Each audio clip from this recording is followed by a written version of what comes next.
We are doing a science project for air pressure. When there's air in the bottle, when it's hot and it cools down, it lowers the pressure in the bottle.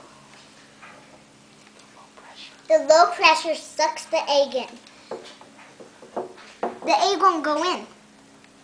We have to lower the pressure. Lower the pressure first.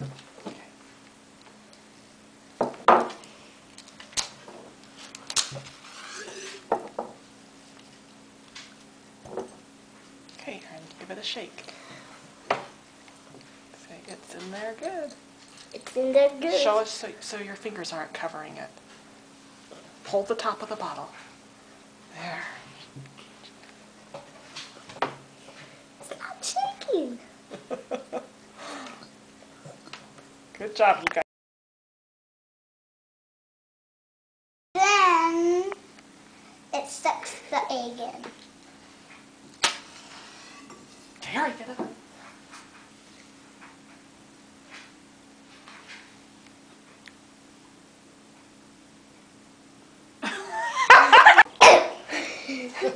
We are doing